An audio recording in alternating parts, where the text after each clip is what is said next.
କେଉଁ ଅନାଦି କାଳରୁ ବିଧି ନିଷେଧର ପରମ୍ପରା ରହି ଆସିଛି।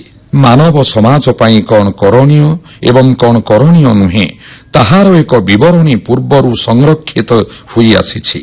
ସାଧାରଣତଃ ବୟସ୍କମାନେ ନୂତନମାନଙ୍କ ପାଇଁ ଏହି ବିଧି ନିଷେଧର ମାର୍ଗ ପ୍ରସ୍ତୁତ କରି ରଖିଥାନ୍ତି।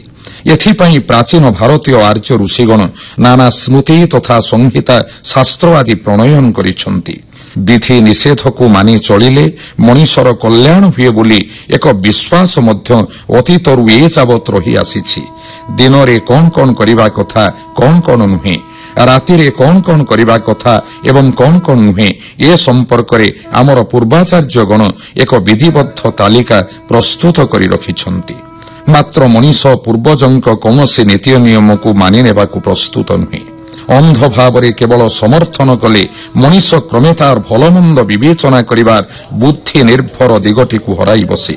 ତେଣୁ ଶିକ୍ଷିତ ମନୁଷ୍ୟ ଆଜି ଆଉ କେଉଁ ନୀତି ନିୟମ ତଥା ପ୍ରଚଳିତ ଲୋକବିଶ୍ୱାସକୁ ଅନ୍ଧ ଭାବରେ ଗ୍ରହଣ କରିବାକୁ ପ୍ରସ୍ତୁତ ନୁହେଁ।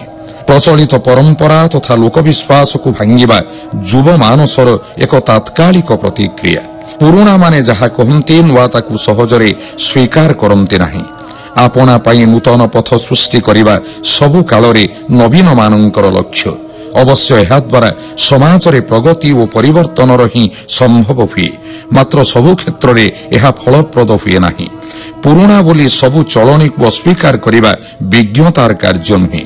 ଏଥିପାଇଁ ବେଳେବେଳେ ନବୀନମାନଙ୍କୁ ଢେର ମୂଲ୍ୟ ଦେବାକୁ ପଡ଼ିଥାଏ। ପବିତ୍ର ଧର୍ମଗ୍ରନ୍ଥ ବାଇବେଲ ଏକ ରୋଚକ ଆଖ୍ୟାନକୁ ଏହାର ଉଦାହରଣ ଭାବେ ଗ୍ରହଣ କରାଯାଇପାରେ। ଈଶ୍ୱର ସମଗ୍ର ପୃଥିବୀ ସୃଷ୍ଟି କରିସାରିବା ପରେ ନିଜ ଆକାର ଅନୁରୂପ ଏକ ମାନବ ସୃଷ୍ଟି କଲେ, ଯାହା ଆଦି ମାନବ ନାମରେ ପରିଚିତ। ଏହାଙ୍କର ନାମ ଆଦାମ। ଏହି ଆଦାମକୁ ଈଶ୍ୱର ପୃଥିବୀର ସମସ୍ତ ପ୍ରାଣୀଙ୍କ ଉପରେ ଶ୍ରେଷ୍ଠ ଅଧିକାର ଦାନ କଲେ। ମାତ୍ର ଆଦାମ ଏହି ପରିପୂର୍ଣ୍ଣ ଜଗତରେ ଆପଣାକୁ ପୂର୍ଣ୍ଣ ନିସଙ୍ଗ ମନେ କଲେ, କାରଣ ତାଙ୍କ ବ୍ୟତୀତ ଈଶ୍ୱର ମାନବ ଜାତିର ସୃଷ୍ଟି କରିନଥିଲେ। ଆଦାମଙ୍କ ନିସଙ୍ଗତା ବୋଧ ଦୂର କରିବା ପାଇଁ ସେ ଶୋଇଥିବା ଅବସ୍ଥାରେ ତାଙ୍କର ପଞ୍ଜରାସ୍ଥିରୁ ପୃଥିବୀର ଆଦିମତମ ନାରୀ ଇଭ୍ଙ୍କୁ ସୃଷ୍ଟି କରିଥିଲେ ଈଶ୍ୱର। ପରବର୍ତ୍ତୀ ସମୟରେ ଉଭୟ ଆଦାମ ଓ ଇଭ୍ ଇଡେନ୍ ଉଦ୍ୟାନରେ ଆନନ୍ଦରେ କାଳାତିପାତ କରିବାକୁ ଲାଗିଲେ, କାରଣ ସେତେବେଳେ ସେ ଦୁହେଁ ଥିଲେ ପବିତ୍ର ଓ ନିରୀହ।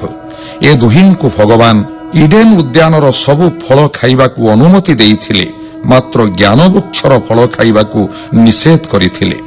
ପ୍ରାଚୀନମାନଙ୍କ କଥା ନୂତନମାନେ ଗ୍ରହଣ କରିବାକୁ କେତେବେଳେ ବି ଚାହାନ୍ତି ନାହିଁ।